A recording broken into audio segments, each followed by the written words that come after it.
raticom de tertulia para irnos a conocer cómo están viviendo este confinamiento amigos que habitualmente hemos compartido muchas tertulias presenciales, pero que a partir de ahora tendremos que empezar a animarnos a hacer tertulias de política nacional, de política internacional, de forma telemática.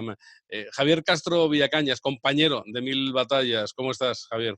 ¿Qué tal, Juan Antonio? Muy buenas tardes. Pues encantado de estar aquí contigo y con los demás con tertulios, en esta nueva experiencia de tertulia virtual, ¿no?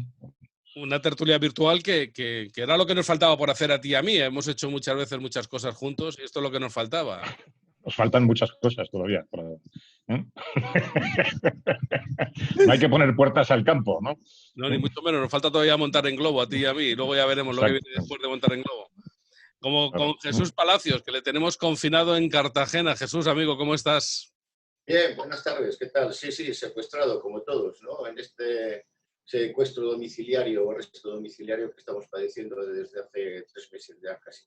De todas maneras estás en Cartagena porque querías estar en Cartagena, no es que estuvieras allí y te pillara allí el cerrojo de las fronteras. No, voy y vengo, tengo un pequeño refugio de trabajo y de aislamiento y bueno, sí, me pilló aquí desde que me encerré a primeros de enero para dedicarme a escribir el libro que estoy haciendo. Vas y vienes porque tienes cuestiones médicas que tratar, quiero decir que no te saltas en confinamiento porque quieres. No, claro, voy una vez al mes, al mínimo por lo menos, voy una vez al mes a Madrid y la verdad es que trato de estar lo menos posible. En esta ocasión iré dentro de unos días, una semana, estaré también otra semana y me vuelvo otra vez aquí a refugiar. Bueno, y confinada en su casa de Las Rozas, a nuestra querida amiga Almudena Negro. Almudena, ¿cómo estás?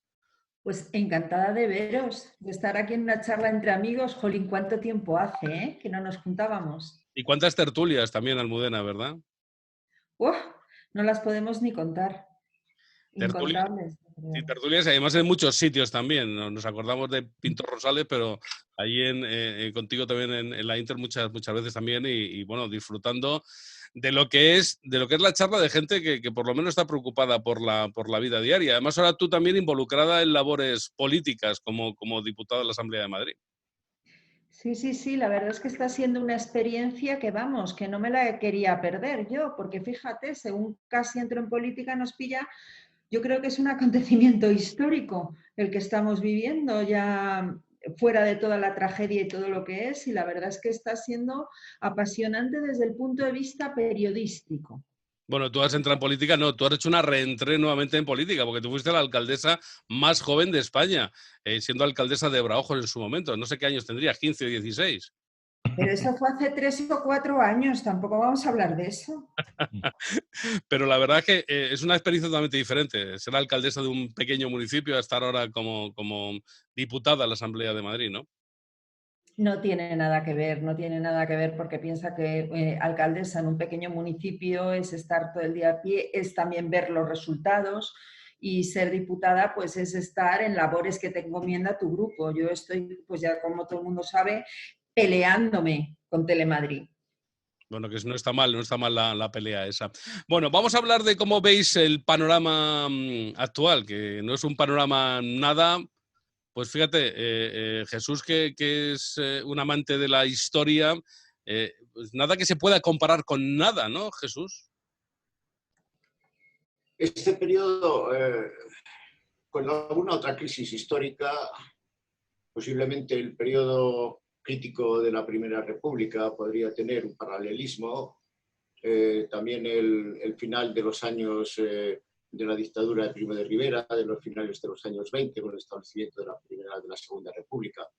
Pero durante la transición no tienen absolutamente nada que ver ni con el 23F ni con ninguno de los otros agujeros negros que hemos sufrido, padecido a lo largo de este periodo democrático en España. Es completamente diferente. Pero quizá yo iría mucho más lejos. Esto es algo a nivel internacional, porque con cualquier crisis que tú acabas de comentar, hubo muchos españoles que emigraron fuera de nuestras fronteras a buscarse la vida en otros sitios donde la cosa estaba medianamente bien. Pero en cambio, Javier Castro, esto ahora no podemos ir a ninguna parte porque todo el mundo, todo el planeta está igual. Sí, todo el planeta está igual. Algunos están mejor que nosotros, ¿eh? Porque se ve que han tomado medidas diferentes. Ahí tenemos el caso de Portugal, también el caso de Alemania y Grecia, ¿no? Que por lo visto pues, han sabido enfrentarse a la pandemia de una manera diferente, ¿no? Yo creo que esto es algo absolutamente inesperado y que nos ha sorprendido a todos, ¿no? En su desarrollo, en su origen. Y serían tantas las cosas que podríamos hablar, ¿no? Pues el origen, lo que ha sucedido con China, el virus, luego cómo respondieron los distintos gobiernos, cómo están los ciudadanos, la crisis sanitaria, la crisis económica, que son muchas las facetas. Yo creo que vivimos en un estado de confusión. Yo, por lo menos desde el punto de vista personal, así me siento. Estoy confundido desde el primer momento. Luego es verdad que padecí la enfermedad y estuve absolutamente fuera de juego durante casi un mes. Pero ahora sigo notando una absoluta confusión y una incertidumbre respecto a lo que va a ser el futuro, ¿no? Y con una respuesta por parte del gobierno que no soluciona nada y que incluso crea muchos más problemas a los ciudadanos a los que ya tenemos de antemano, ¿no? Con lo cual es todo un desastre en líneas generales. Es como puedo definir la situación. Tú eres uno de los héroes que ha superado el COVID. A ver, héroes nada, ¿no? Los héroes eran los médicos y el personal sanitario que cuidó de mí. No, y yo creo que vosotros también, porque habéis tenido que luchar contra vuestros propios miedos, aparte de la enfermedad. Quiero decir que la enfermedad, ahí estás en manos de... Juan Antonio, yo estaba tirado en una cama con los brazos así en cruz, como una especie de... Y me inyectaban y me sacaban sangre y me inyectaban medicinas y yo no hacía absolutamente nada, solamente obedecer, con lo cual ahí los héroes son los médicos, los enfermeros, los celadores, el personal de limpieza, todo el personal que está trabajando, en mi caso, en el Hospital Puerta de Hierro, que la verdad que es una maravilla. Las condiciones en las que tienen que trabajar, con todo el material, las vestimentas de defensa, las mascarillas, los guantes, pues la verdad es que no es una situación agradable. Nosotros ahora nos quejamos cuando tenemos que ponernos una mascarilla, pero van vestidos algunos como si fuesen astronautas, ¿no? Y están así 8 horas o en turnos de mucho más tiempo. Es verdad que harán sus parones para poder un poco respirar, en el amplio sentido de la palabra, ¿no? Pero la verdad es que es una maravilla. Porque ha habido muchas quejas. Yo creo que la sanidad española es un tesoro nacional y hay que cuidar. ¿Que ha habido fallos? Pues claro que naturalmente que han fallado algunas cosas que se han hecho mal, pero la sanidad y la actuación de los médicos y la administración sanitaria es algo que tenía que estar absolutamente fuera del debate político, porque yo creo que todos los partidos y todos teníamos que apoyar lo que están realizando nuestros sanitarios. Bueno, lo cierto es que en este caso las comunidades autónomas han tenido un papel muy importante, que han estado jugando, que siguen jugando y que van a seguir jugando en una situación donde el gobierno dijo que iba a tomar las riendas, pero nunca realmente llegó a tomar las riendas, Almudena. Y esto sí que es una cosa muy grave y desamparo por parte de las comunidades autónomas. Bueno, sí, así es. Pero una cosa sí que te enmendaría y es que ha sido un papel de las comunidades autónomas. No, es que el 14 de marzo nos encontramos con que se decreta un mando único, se decreta un estado de alarma y a partir de ese momento, que fue el peor momento, estábamos justo en el pico de la pandemia, es Sanidad quien trata de unificar todo y además lo hace en un ministerio que no tiene experiencia en hacer estas cuestiones, porque llevaban años, Sanidad siempre había sido considerada una María, de hecho el señor Illa es ministro de Sanidad, el filósofo es ministro de Sanidad, porque lo una María por la que pasaría sin pena ni gloria porque el Ministerio de Sanidad en realidad tiene muy pocas competencias, aunque justamente una de las que tiene atribuidas es la gestión de las alertas supraautonómicas que llegan de la Organización Mundial de la Salud o de la Unión Europea. Bueno, pues al señor Illa esto le pasó por encima como un camión y en un primer momento, que es yo creo donde se ha montado el gran follón, si me permites, Almudena. En Madrid fue retirarnos, prohibirnos comprar material para proteger a nuestros sanitarios. Y montaron un cuello de botella un verdadero cuello de botella del mando único, y solo a la vista de que los sanitarios caían enfermos, uno detrás de otro, infectados, se vuelve a autorizar a las comunidades a hacer compras de material. ¿Cuál es el problema? Que en ese momento ya estaba todo el mundo pujando por esas compras. Nadie se puede imaginar lo difícil que ha sido para una pequeña región europea, que al final la Comunidad de Madrid no es más que una pequeña región europea, con esas toneladas, más de 800 que han llegado ya en 11 aviones de la Comunidad de Madrid. Porque hay que pensar que no estábamos compitiendo con La Rioja, Murcia, es que estábamos compitiendo a nivel mundial por material. Y eso que en febrero ya, en febrero, la Unión Europea, la OMS, todos habían avisado al señor ministro de que podía haber un problema de desabastecimiento y les había pedido comprar material suficiente para proteger a los sanitarios. Y el señor Illa, ahí están sus declaraciones, lo que dijo es que España estaba sobradamente preparada. Entonces yo creo que es verdad que las comunidades han jugado un papel importante, pero sobre todo la Comunidad de Madrid. ¿Por qué? Porque ha ido adelantando medidas del gobierno. ¿El gobierno a qué se ha dedicado en toda esta gestión? Se lo ha visto todo el mundo, a copiar a la Comunidad de Madrid. Que dice el gobierno que las peluquerías pueden estar abiertas. Sale Isabel Díaz Ayuso y dice que no, que hay que cerrarlas. Y el día siguiente el gobierno dice que hay que cerrarlas. Es que ha sido copiar, copiar, copiar, copiar a la Comunidad de Madrid para luego encima, si quieres luego hablamos de eso, arremeter contra la Comunidad de Madrid. Pero es que yo creo que aquí de verdad, de la llegada de un virus, solo hay un culpable, que es el virus, y de la gente que mata solo hay un virus, pero hay una responsabilidad política por negligencia en esta crisis que yo creo que hay que acabar dando, porque el señor Illa ignoró los llamamientos de la OMS, ignoró los llamamientos de la Europea. A Madrid, cuando cerramos los colegios, nos llamaron alarmistas, que es que tócate las narices, y el colmo es ahora que repartimos mascarillas, nos dicen que es que son demasiado buenas. ¿Qué quieres que hagamos?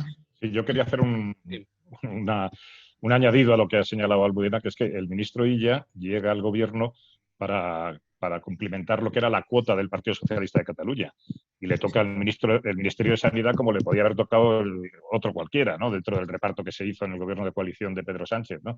Y él realmente venía para tener una participación en la mesa de negociación entre Central y la Generalitat de Cataluña. Tanto es así que él formaba parte del grupo de ministros del gobierno. O sea, él realmente venía a realizar una labor política, ¿eh? Y a presentarse, porque decían que podía incluso pues, ser el candidato del PSC para las próximas elecciones, no sé, para darle, y desde luego ha tenido toda la visibilidad con esta crisis, pero ha tenido la visibilidad del miembro de la familia Monster, ¿no? Porque tenía la pinta, el aspecto que tiene, que es un poco como el del enterrador, ¿no? Parece que forma parte del cobrador del frac o de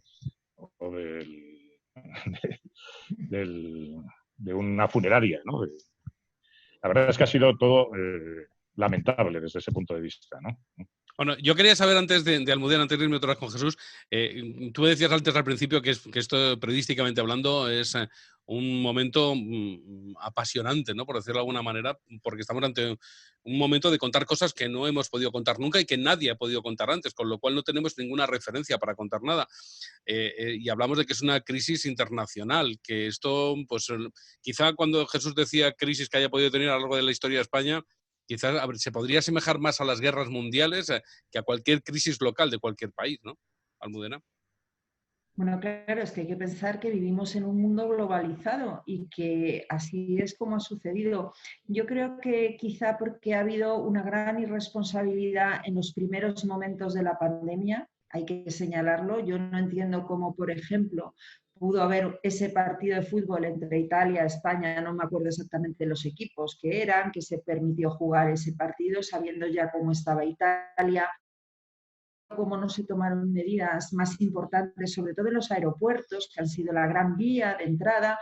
Lo está reconociendo ahora el gobierno, dice que mantiene Barajas como lo tiene, porque claro, es que por ahí entraba el virus ya, pero es que a día de hoy todavía no hemos puesto ni control de temperatura ni nada que se le parezca en el aeropuerto de Barajas.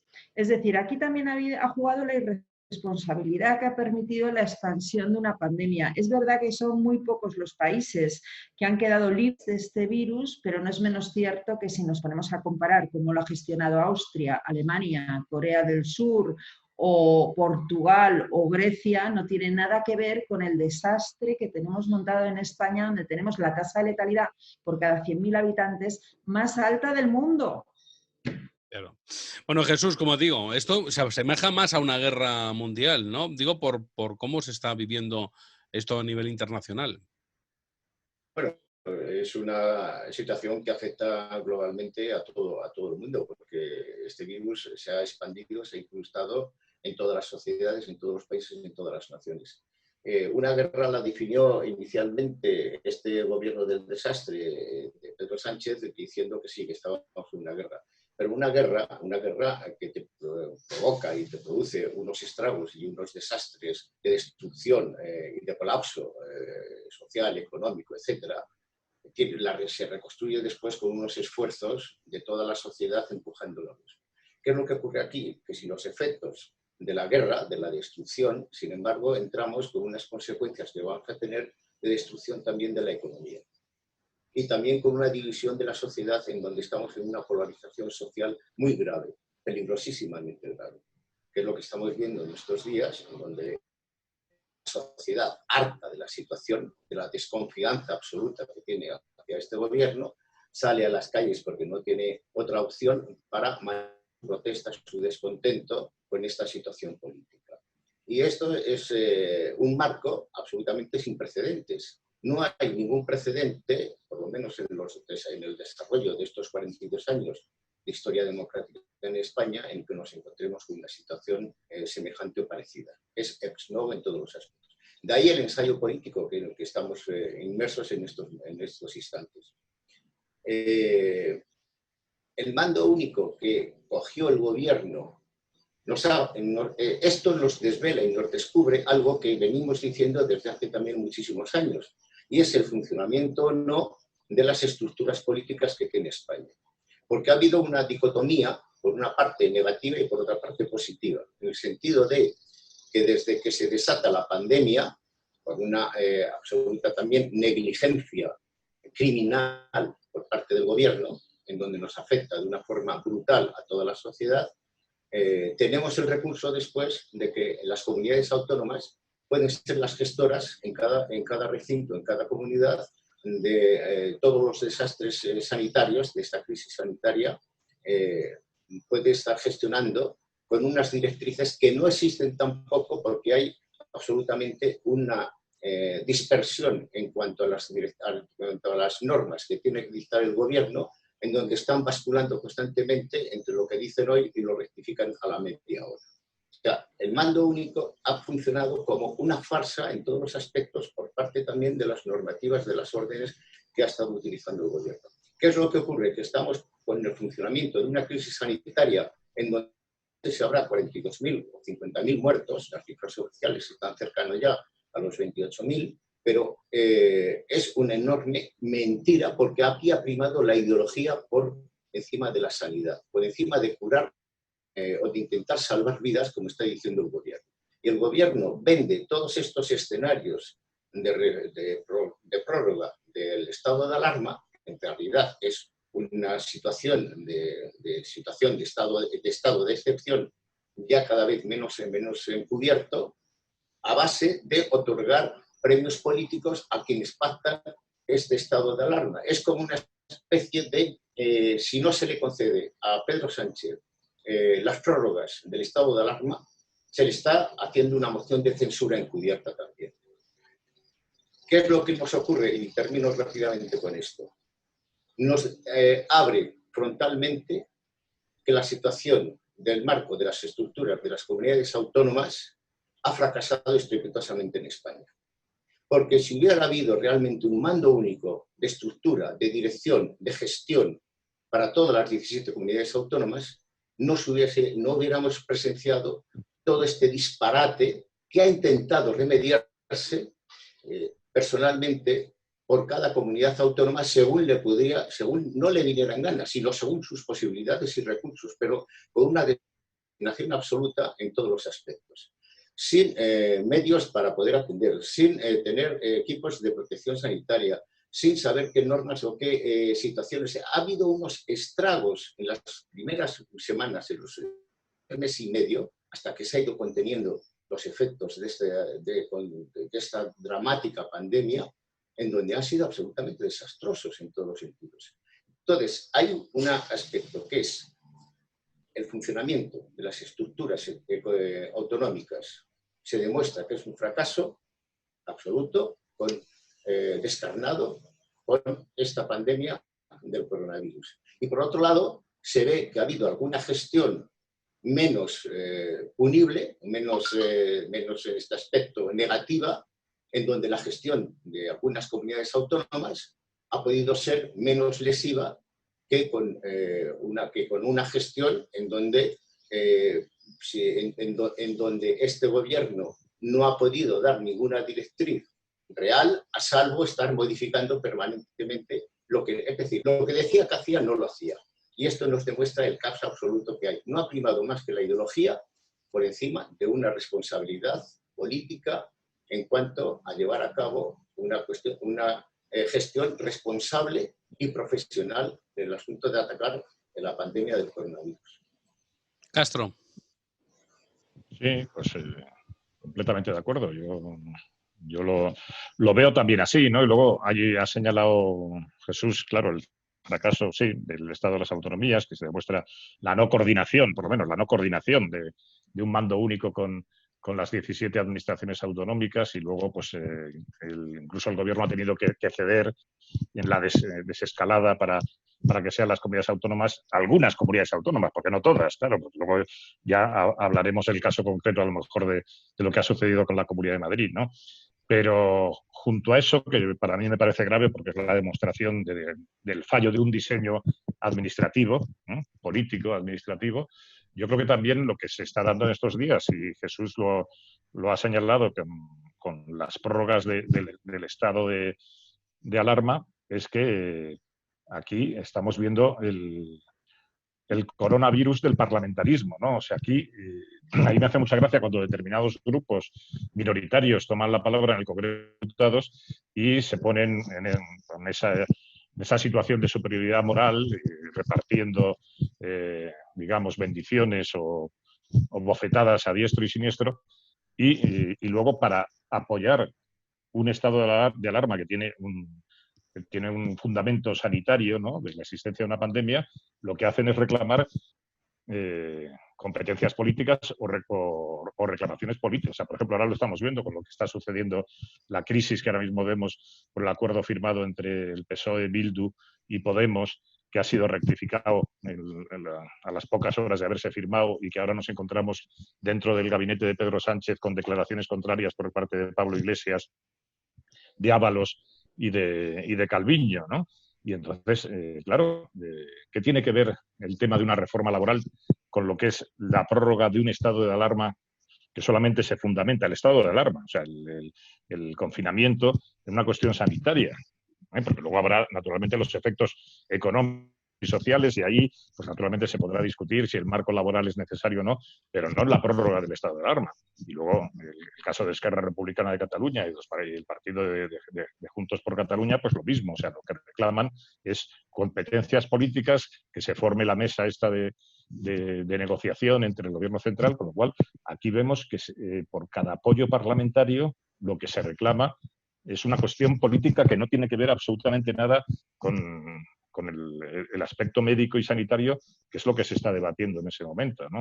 Entonces, a mí todo esto me parece pues también la demostración del fracaso de un sistema político, del diseño de un sistema político que yo creo que no da más de sí, porque estamos viendo que nos lleva a una crisis global, una crisis multiorgánica del sistema. O sea, yo creo que esto lleva los visos de que esto va a estallar por todos lados, ¿no? Bueno, Almudena, todo el mundo señala a Madrid y esa es la realidad, ¿no? Madrid ha sido la comunidad autónoma que ha puesto la voz discordante con respecto incluso al resto de otras comunidades autónomas gobernadas por el Partido Popular. Bueno, claro, pero es que a nadie se ha perseguido, se ha difamado como a la presidenta de la Comunidad de Madrid, y a nadie se ha perjudicado tanto sin criterios técnicos como a los madrileños. Estabais hablando del fracaso del sistema político y de la utilización que se ha hecho del estado de alarma. Yo quiero decir que afortunadamente en Madrid hay una comunidad autónoma, porque si no ahora Madrid estaría en las mismas manos de los mismos incompetentes que compraron mascarillas que no servían, que compraron test que no servían, de los mismos que dejaron sin ningún tipo de protección y a su libre suerte a nuestros sanitarios, a nuestros policías. ¿Qué ha fracasado? ¿Qué es lo que ha sucedido? Bueno, pues que el gobierno iba a decir Rodríguez Zapatero, de Pedro Sánchez, tiene razón Jesús Palacios cuando dice que ha sido un gobierno que ha utilizado el estado de alarma. Es que ha utilizado el estado de alarma que además no está pensado para restringir derechos fundamentales, sino simplemente para limitarlos. ¿Para qué? Para hacer ingeniería social. Ese es el problema que hemos tenido. Yo, más que un problema de fallo en este caso del sistema político, lo que veo es que tenemos al frente del gobierno a unos señores que han dado un giro autoritario y que lo que querían es aprovechar el estado de alarma para imponer su dictadura. Así de claro. ¿Por qué se cambia la ley de educación en pleno estado de alarma? Se aprueba una ley de educación que además se carga la educación especial en toda España. Esto no es un problema de comunidades o Estado central, es un problema de que aquí se ha juntado, por un lado, la incompetencia de esta, porque yo creo que ser totalitarios son unos totes absolutos, y podríamos poner como ejemplo a la señora Calvo, que ahora ha descubierto que Madrid está como está porque debe estar en una línea recta con Teherán y Nueva York y se queda más ancha que larga, y al mismo tiempo con un gobierno al que no le ha preocupado efectivamente, Jesús, en ningún momento la pandemia. Si le hubiese preocupado la pandemia, para empezar, no estaríamos en esta locura de desescalada sin sentido. Aquí se empezó una desescalada por edades, pero bueno, vamos a ver. Lo lógico no sería hacer una desescalada en función de una serie de test que se realizaran a la población para separar a la gente inmunizada y a la que no lo ha pasado de la que en este momento está infectada. ¿No sería eso lo lógico, que es el secreto que Christian Drosten, que es el virólogo de la Charité de Berlín, cuenta todos los días, y a quien quiera oír? Test, test y test, pero no interesaba comprar test, interesaba aprovechar un momento de debilidad de todos, que teníamos todos miedo, ya sabemos que la izquierda, si de algo vive, es del miedo, para encerrarnos en nuestra casa, hacer ingeniería social y cambiar el país que conocemos. ¿Por qué hablan de nueva normalidad? Bueno, aparte de porque es un término que adoptan los cursis de la Organización Mundial de la Salud, es porque ellos lo que nos están diciendo, lo que ha fracasado es la democracia, todo lo que nos hemos dado, y que a la salida van a imponernos una nueva normalidad, que además, teniendo a Pablo Iglesias, el señor de la tinaja de vicepresidente, ya sabemos que no va a ser muy distinta a la nueva normalidad que han querido imponer en Caracas y que han impuesto en Venezuela. Ayer, llegan a un acuerdo que es traspasar ya todas las líneas rojas de la decencia, y lo hacen además cuando se está amenazando de muerte a Idoia Mendia, que es la señora del Partido Socialista del País Vasco, y llegan a un acuerdo con Bildu, con los herederos de ETA. ¿Y para qué? Para derogar la reforma laboral. Mirad, a mí en plena campaña me sacaron en La Sexta, en El País y en todos los medios de la izquierda, porque puse un tuit cuando nos denegaron pasar a fase 1 a la Comunidad de Madrid, donde dije, lo que quieren es empobrecernos. Se pusieron como la bicha al pantano, pero esa es la realidad. Quieren empobrecernos. Ninguna dictadura se sostiene si hay clase media. Y luego hablaremos de las consecuencias económicas que van a tener las decisiones que ha ido adoptando este gobierno. Entonces, para mí, el mayor problema que tenemos en este momento es que estamos en manos de unos señores que quieren imponernos su dictadura. Bueno, la realidad es que estamos ante una situación donde es muy difícil reaccionar por parte del ciudadano, aunque lo hemos visto que desde hace una semana han empezado a salir a la calle con cacerolas e incluso, bueno, pues ya empiezan empezamos a tener los primeros enfrentamientos entre la gente que pueda defender al gobierno y los que están frente al gobierno. Jesús Palacios, estamos ante una situación sin precedentes, pero seguramente habrá algún precedente a lo largo de la historia de España donde la gente se haya rebelado frente al gobierno que considere, en este caso, inoperante.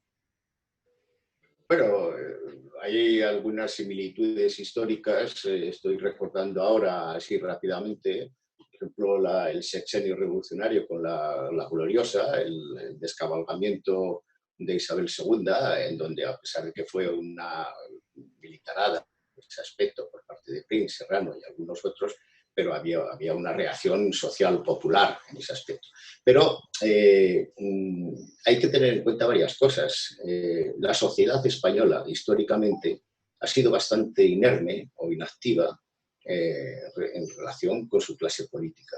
Y el problema que tiene España a lo largo de la historia ha sido su mala clase política, la clase política. Lo mismo que haya sido durante los dos procesos de las repúblicas fracasadas, por colapso y una derivada, duró prácticamente 2 años, una con 4 presidentes y otra con un general como presidente republicano, de dictadura republicana federal, que fue Serrano, 1873-74, y después el periodo de los 5 años de la Segunda República. Pero en este caso estamos asistiendo a algo también verdaderamente insólito, y es que frente a esa inacción por parte de la sociedad, en donde se descansaba en la acción de sus clases dirigentes o de sus grupos oligárquicos o de los grupos tácitos de poder, hay una reacción social. Y esa reacción social es porque también hay una sociedad que en ese aspecto está mejor preparada en algunos aspectos frente a una parte de la sociedad en donde la han sometido a una alienación sistemática dentro del ensayo que se está llevando a cabo de este Big Brother, de este gran hermano al que estamos asistiendo. Y de ahí esa rebeldía, esa rebelión cívica que está saliendo con sus cacerolas, sus banderas, a marcar su acción de protesta, pidiendo libertad y gobierno de dimisión frente a este gobierno que sí se le puede denominar en el ensayo hacia la dictadura. ¿Eso cómo puede acabar o cómo terminar? Pues con una implosión civil o cívica posiblemente. El gobierno intentará sostenerse en este ensayo hacia ese modelo autoritarismo dictatorial, con los ejemplos ya pueden ser del Caribe, puede ser de Venezuela o puede ser de ensoñación de esas repúblicas socialistas soviéticas de Pablo Iglesias, pero esto no tiene mucho recorrido porque es absolutamente disparatado. Ahora, el daño que se está haciendo y el daño que se hará en estos próximos meses, o lo que pueda durar todavía esto, a la economía, a la situación laboral, de trabajo, empresarial, industrial y económica en España, va a ser absolutamente brutal. Creo que Almudena, no sé si comentaba antes, de un 10% lo que puede ser desastre en el PIB o de déficit de nuestra economía. A lo mejor llegamos por encima de los 2 dígitos, igual llegamos al 18 o 20%, igual llegamos a una situación de paro por destrucción de empleo y de trabajo que puede superar los 8 millones de personas. Como no lo tenemos medido, porque el gobierno tampoco mide nada, esta improvisación no forma parte de una improvisación el que ayer haya firmado un pacto de derogación íntegra de la ley de reforma laboral. Que si ha funcionado algo de contener precisamente el que no se destruyera empleo, fue precisamente esa ley de reforma laboral de Rajoy, y mira que soy poco simpatizante de los gobiernos del Partido Popular y mucho menos del presidente de Mariano Rajoy, pero sin embargo contuvo la sangría de derrame del mundo laboral, del mundo del trabajo. Y pudo, por lo menos, después de la crisis económica anterior, con Rodríguez Zapatero, crear cerca de 4 millones de puestos de trabajo. Si eso se firma, además, ya no es el problema solamente de la reforma laboral, que es un absoluto sinsentido, y en este aspecto me parece muy positiva la actitud de la patronal. Es decir, nos levantamos de la mesa y rompemos el diálogo con el gobierno. Lo mismo ha hecho Vox, levantarse de esa fantasía de reconstrucción nacional con un vicepresidente que es un revolucionario bolchevique absoluto en esa mesa. Me parece absolutamente positivo que se hayan marchado. No veo tanta la rectificación, Javier, por parte del gobierno. Están, como es un gobierno de la mentira en todos los aspectos, Y no te puedes fiar nada de lo que dice Pedro Sánchez. Pedro Sánchez puede incluso ir a la misa y a intentar hacer que los demás comulguemos dentro de ella. Pero lo que dice hoy, rectificado mañana, es exactamente lo mismo. Le da todo igual, porque su amoralidad es el único principio que tiene para poder encumbrarse en el poder.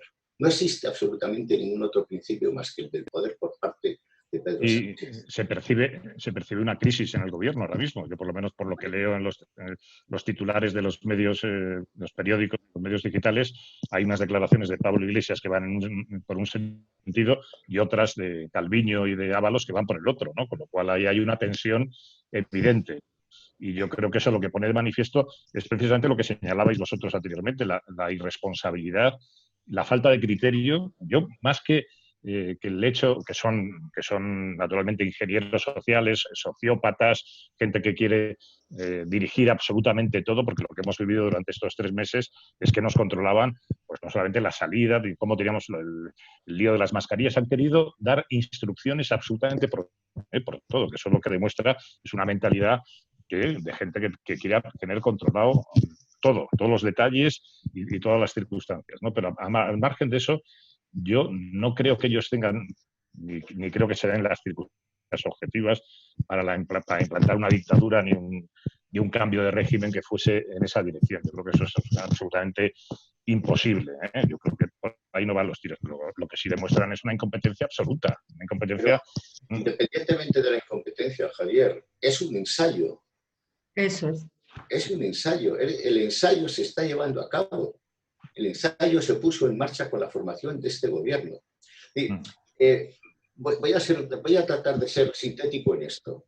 Si la transición política española se hizo mediante un gran pacto, un consenso, a partir de 1976-77, y en donde todas las fuerzas políticas se integraron para empujar un nuevo desarrollo, un nuevo marco político, en el que fue aquello de la concordia, con primero una serie de reformas políticas y la Constitución del 78. A partir de ahí hemos conocido, con sus altibajos y con varios agujeros negros, una situación más o menos estable y de desarrollo dentro de unos gravísimos problemas que alteraban el equilibrio de la nación con las comunidades autónomas, que para mí es el verdadero cáncer político que hay en España. Pero eso lo rompe Zapatero en 2014. Zapatero rompe eso en 2014 y se hace la abstracción de que ya la Constitución no es su referencia de marco político y regresa a algo que es puramente bolchevizante, que es la Segunda República, en el momento además peor de la Segunda República, que es la primavera del 36. Bueno, esto se pudo contener después con su fracaso también económico en los años que tuvo hasta que Mariano Rajoy, el Partido Popular, volvió al poder y pudo por lo menos arreglar, sanear la situación económica, pero no política, que continuó exactamente con lo mismo, con todos los desastres que había hecho el gobierno de Zapatero, con esas leyes de memoria histórica y otro tipo de leyes más. Este gobierno lo que ha hecho ha sido colapsar completamente, bajo mi punto de vista, el sistema de la Constitución del 78. Desde que se formó en noviembre este gobierno socialcomunista o comunistizado, ha colapsado y está en un marco nuevo de travesía hacia otro nuevo horizonte político que lo definen como la nueva normalidad. Y este es el ensayo. Y se aprovecha perfectamente, es decir, les viene como anillo al dedo la situación de una crisis sanitaria global con la incidencia nacional que tenemos aquí para desarrollar precisamente ese nuevo modelo. Con más o menos cortapisas, un acelerón que puede tener Pablo Iglesias con su criterio revolucionario bolchevique puramente, y otra situación, la de Pedro Sánchez, amoral por encima de todo, psicópata también por encima de todos, con todos los estudios que podemos hacer del psicópata a través de los nueve variables o perspectivas que tiene, y están en ese tira y afloja. De acuerdo con que Calviño y que Ábalos tratan de matizar eso porque les ha sorprendido este pacto que han hecho, con quienes han asesinado, con quienes representan al terrorismo que ha asesinado prácticamente a 1000 españoles a lo largo de una serie de años aquí en España. Y pacta el gobierno, pacta con ellos. podrán, por la presión que tienen ahora de la patronal, de la COE, o por la respuesta social que pueda haber, pero ese objetivo lo quieren llevar a cabo porque es un objetivo político. Almudena, que quería intervenir. Sí, decía Mayor Oreja ya hace muchos años que lo que iba buscando Rodríguez Zapatero era en su día, y que yo creo que Sánchez ha hecho suyo, es una segunda transición en la cual se expulsase de la vida civil al Partido Popular, entonces era el único partido que había de centro-derecha, para integrar en el consenso a la banda terrorista ETA. Yo creo que eso es en lo que estamos hoy en día. Sánchez ha heredado aquello de Rodríguez Zapatero. Por cierto, una noticia de última hora, acaba de salir un teletipo de EFE. El PSOE, ¿a que no sabéis a quién culpa de haber tenido que firmar con Bildu? Pues sí, claro, al Partido Popular por no haberle apoyado en el estado de alarma. Es que todo es siempre lo mismo. Yo creo que hay que darse cuenta. Es verdad que hay disensiones internas. Yo vuelvo a coincidir con Jesús. Una cosa es el leninista, si es que ha entendido a Lenin. Pablo Iglesias, yo tengo dudas que haya entendido a Lenin, pero otro es Pedro Sánchez. Ahí es donde surgen las disensiones. Pablo Iglesias quiere hacerlo ya. Está Echenique señalando a periodistas a través de Twitter con fotos. Eso es lo que hay. Han pedido ya la censura de medios de comunicación. Están intentando apretar porque, como decía Pablo Iglesias, ellos lo que tienen es una pistola de una sola bala y quieren aprovechar la oportunidad, porque además se ven que en todos los estudios demoscópicos que están saliendo, a los cuales en realidad no sirven para gran cosa en estos momentos, sino para marcar tendencias, Podemos está a la baja. Esa es la realidad. Y luego tenemos al grupo del Partido Socialista, que es exactamente igual que Pablo Iglesias, porque pensar que Pedro Sánchez es mejor que Pablo Iglesias es equivocarse. Es el que mete a Pablo Iglesias en el gobierno, es el que hace una campaña electoral diciendo que no dormiría con Podemos en el gobierno y lo mete cuando es necesario. Es verdad que dentro de su gobierno, con esto de que el PSOE le encanta darse la imagen de ser centrista, pues fichan a gente como Nadia Calviño, que está absolutamente horrorizada y que ha salido diciendo que es totalmente absurdo el derogar la reforma laboral. ¿Pero por qué? Porque de fondo tenemos un rescate de la Unión Europea que se nos va a imponer sí o sí. Y con este tipo de actuaciones que está llevando a cabo Pablo Iglesias, lo que va a conseguir es que Merkel y Macron nos pongan unas condiciones leoninas en el rescate que va a haber. Nadia Calviño lo que ve es venir lo que nos va a suceder. Y es que las reformas estructurales que este gobierno se niega a hacer y que quedaron a media del anterior gobierno del Partido Popular, nos las va a imponer Europa sí o sí, porque vamos a tener que ir a un rescate. Y esa es la clave de todo. Y de fondo está la negociación política que tienen para meter a los golpistas y a la ETA dentro de lo que llamábamos antes algunos el consenso socialdemócrata. Vamos, es mi opinión. Yo lo veo así. Yo quiero poneros al hilo de esto. Es que hay tantos temas en este capítulo del coronavirus, desde el tema internacional al tema local de cada uno de los países, porque estamos hablando de la gestión de Pedro Sánchez, pero podríamos hablar de la gestión de Merkel, o la gestión de Trump, o la gestión de Boris Johnson. Cada uno tiene una historia independiente de este tema. Obviamente, lo que más nos afecta a nosotros es la gestión que está haciendo el gobierno de España, el gobierno de Pedro Sánchez y Pablo Iglesias, con un peso específico de Pablo Iglesias que intentó el gobierno apartarle y que nunca consiguió realmente apartarle de la primera línea de fuego. Antes de seguir, os voy a poner un vídeo, os voy a compartir un vídeo y quiero que me contéis qué os parece este vídeo que está moviéndose desde esta tarde por redes sociales. Yo no sé si lo habéis visto y ahora me lo contáis. Mirad. Bueno, las órdenes también van contra la prensa, es una pena. Yo tengo un respeto brutal por la Guardia Civil y siempre lo tendré, pero me apena muchísimo que una de las órdenes es que ni siquiera los periodistas podemos quitar la máscara para poder expresar que esto va en contra de la libertad de expresión, la libertad de prensa, la libertad de información y la libertad de movimientos en un país.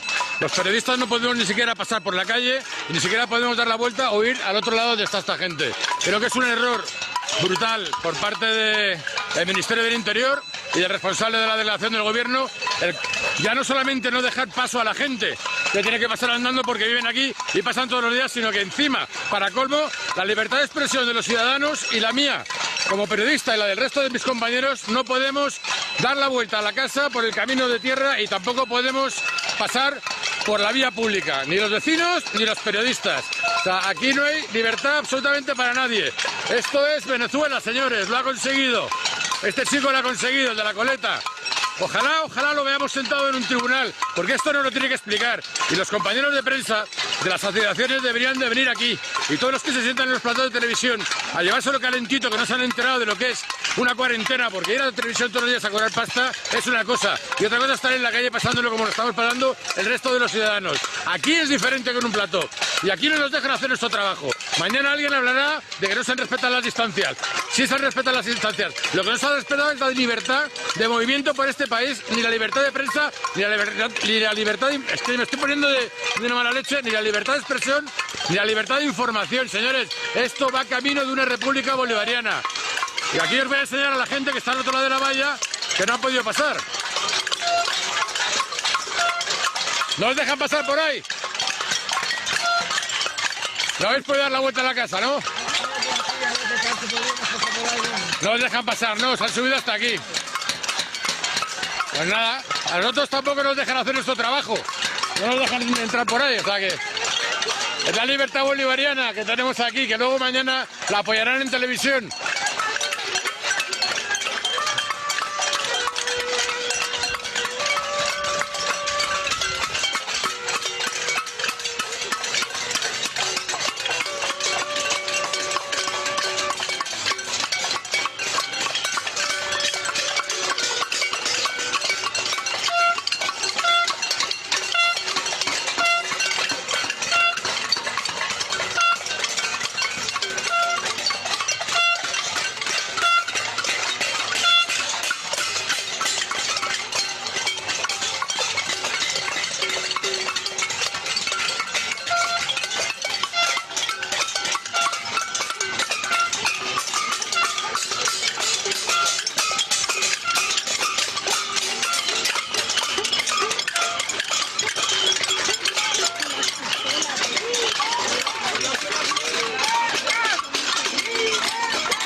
Bueno, no sé si habéis tenido oportunidad de ver el vídeo.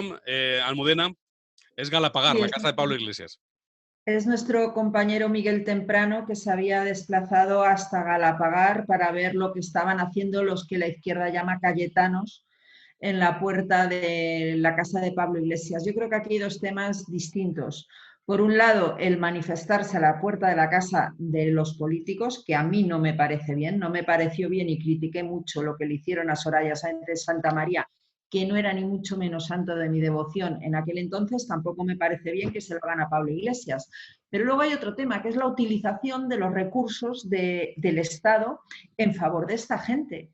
O sea, ya no es que tengan una garita en la puerta de su casa, por la que, por cierto, se pegan todos los guardias civiles por estar allí metidos para protegerles, porque les permite estudiar y ascender a sargento, como ha publicado hoy OK Diario, porque no tienen trabajo en realidad. Y esta arbitrariedad de cortar calles completas. Yo tengo una pregunta. Si esto fuese un scratch en casa de Isabel Díaz Ayuso, ¿se hubiesen tomado exactamente las mismas medidas de seguridad? Porque yo me temo muy mucho que no. Y es más, es que a Isabel Díaz Ayuso, como a Santiago Abascal, como a otra serie de personas, se las está señalando desde Podemos, incitando a la gente a ir a la puerta de su casa. A mí me hace mucha gracia que esos que hablaban de jarabe democrático en su día, ahora cuando lo sufren resultan que tienen la piel finísima y no soportan absolutamente nada y tienen que marcar la diferencia entre la casta, que son ellos, y el pueblo, que son los que están tocando a las puertas de su casa las cacerolas. Javier Castro. Sí, no, pues a mí me parece que esta es la buena gente de España, ¿no? Es gente normal que ha sido absolutamente descalificada con unos términos y un desprecio por parte del gobierno y de sus ministros que que es lo que llama la atención, ¿no? Que se desprecie así a un sector de la población que, como hemos visto, no solamente está en el barrio Salamanca, sino que se ha extendido este movimiento pues, por todos los barrios y por todas las ciudades de España. Y además que tienen un comportamiento, como se ven en las imágenes, donde se mantiene la distancia dentro y donde se protesta pues, de la manera más sencilla que puede ser, como golpeando pues, unas cacerolas o una sartén o gritando gobierno, división o libertad, libertad, ¿no? Yo creo que eso es lo mínimo que puede hacer, digamos, un pueblo que lleva casi 3 meses, como señalaba Jesús Palacios antes, en arresto domiciliario y donde ha visto absolutas incongruencias y negligencias por parte del gobierno, ¿no? Yo creo que la respuesta que ha dado Pablo Iglesias, esta mañana también Irene Montero y Pablo Echenique, señalando, como ha dicho Almudena, a otros políticos y a periodistas, yo creo que es absolutamente impresentable, ¿no? Porque son ellos los que están azuzando a que haya algún tipo de enfrentamiento civil, como ya sucedió ayer, y hemos visto ya provocaciones en otra serie de concentraciones, cosa que ellos no admitirían en ningún momento. O sea, una concentración de la izquierda no admitiría que llegase nadie a protestar enfrente y a insultarles ni a decir algo contrario a las consignas que ellos vociferan, ¿no? Con lo cual, yo creo que aquí hay una responsabilidad y un nerviosismo. Ellos están nerviosos.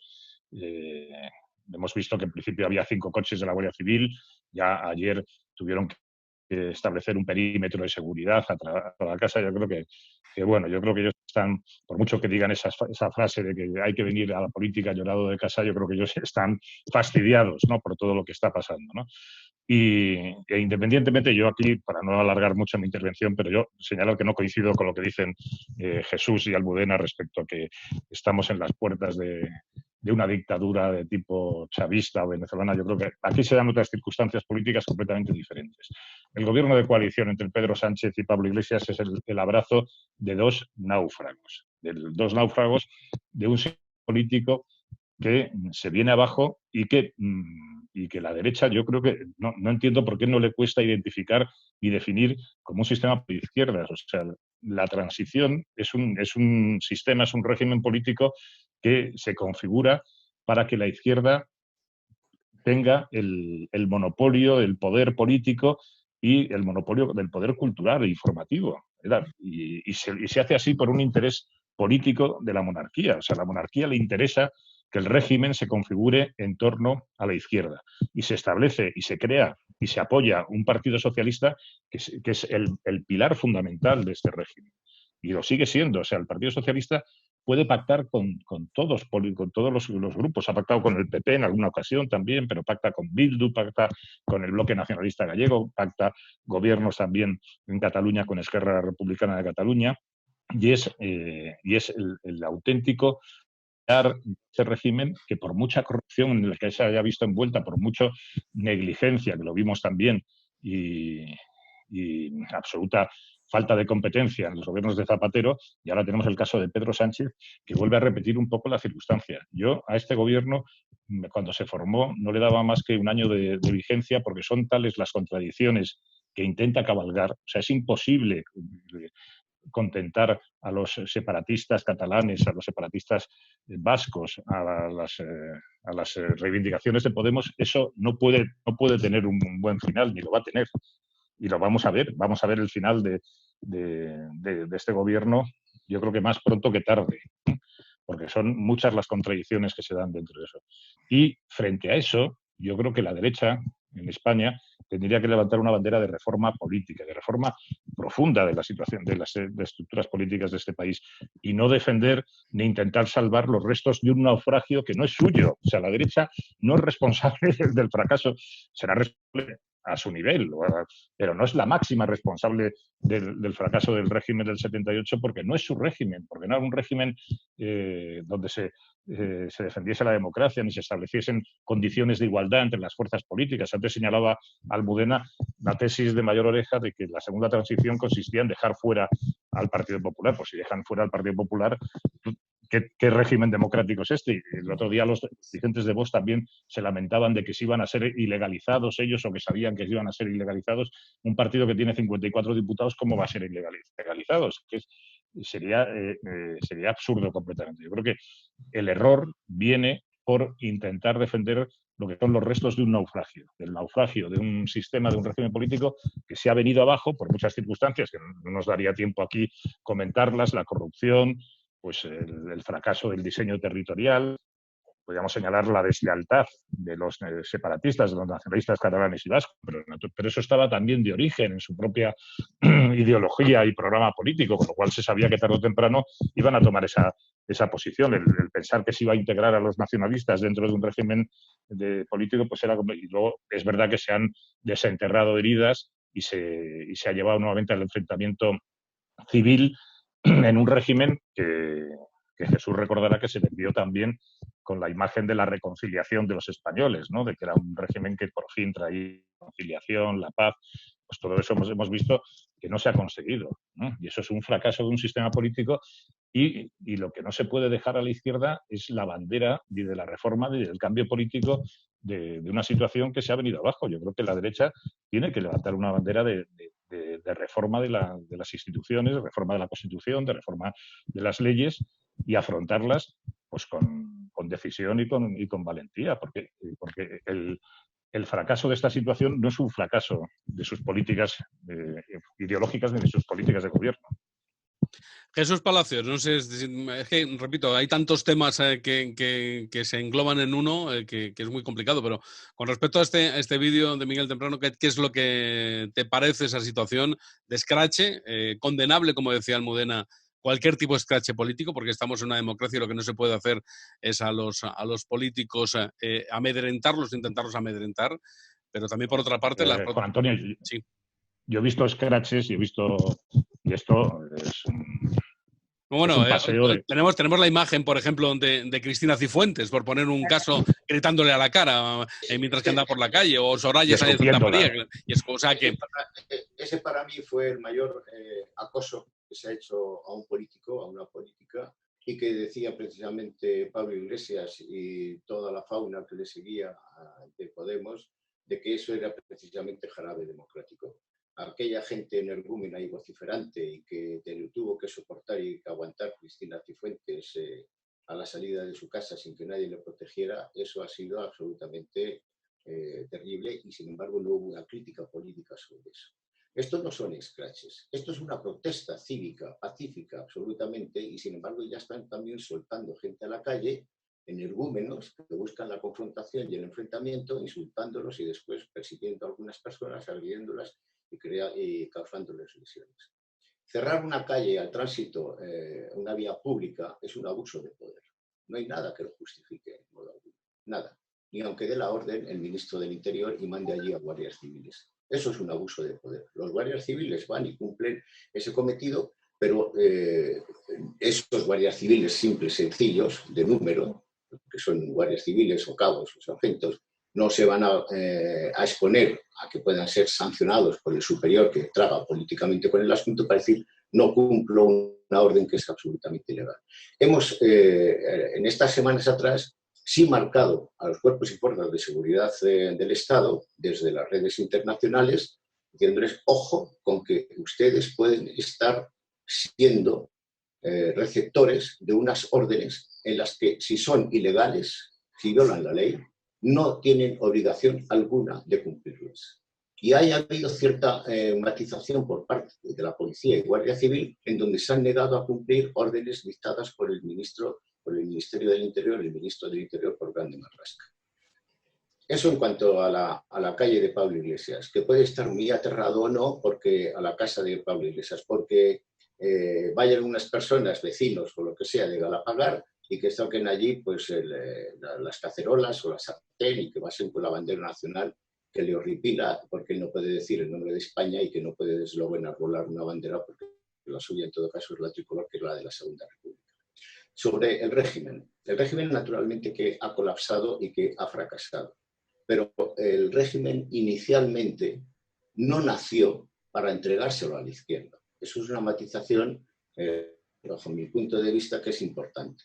Otra cosa diferente, que el rey pudiera estar satisfecho con que la izquierda sobre todo el Partido Socialista, tras el acuerdo que hizo también con Santiago Carrillo, con el Partido Comunista, de integrarlos dentro del proceso democrático al que se sumaron y al que participaron en todos los debates constitucionales que se plasmaron en la Constitución del 78, no significó en modo alguno entregar la hegemonía a la izquierda. Lo que ocurre es que la derecha, inicialmente por parte de la UCD y después de Alianza Popular, Coalición Democrática, Partido Popular, entregó ideológicamente el control cultural del debate de las ideas, etcétera, etcétera, a la izquierda. Y eso es una perversión de la propia democracia, en donde la derecha solamente se ha ocupado, frente al debate de las ideas y de la confrontación ideológica, exclusivamente de decir la economía es lo que va a funcionar y es lo que nos va a salvar a nosotros frente a los desmanes que haga la izquierda. Y por eso estamos en una situación en la que ideológicamente la izquierda ha primado cultural o ideológicamente, siendo subvencionada por parte de los gobiernos socialistas que ha habido a lo largo de este tiempo. Estamos ahora en una zona valle. Una vez que se ha descompuesto el propio sistema, el propio Estado, no es que nadie le haya dicho, bueno, esto ya está finiquitado, no, tenemos el armazón, tenemos la estructura, tenemos la Constitución, y naturalmente se están valiendo de la Constitución para pisotearla también, porque la Constitución no se cumple. Pero estamos en una zona valle camino a no se sabe dónde. Y puede ser hacia el precipicio. Yo no estoy tan seguro en donde todo este gobierno loco de psicópatas, porque Pedro Sánchez lo es, Pablo Iglesias también lo es, aunque está estructurado ideológicamente mucho mejor pensado que Pedro Sánchez, pero que no nos vayan a llevar a ese desastre que tú no alumbras por ningún lado, que no se pueda dar o que sea imposible que se pueda llevar a cabo. ¿Por qué? Porque en el fondo a uno le da exactamente lo mismo si sigue en el poder y el otro si se cumple el objetivo político, que es lo que quiere. Mucho cuidado con esto, porque empezamos pensando en que todo esto es una aventura de unos iluminados que políticamente que van a ensayar algo y sin embargo después nos podemos encontrar con algo reversiblemente muy complicado, muy difícil para retornar a una situación de normalidad.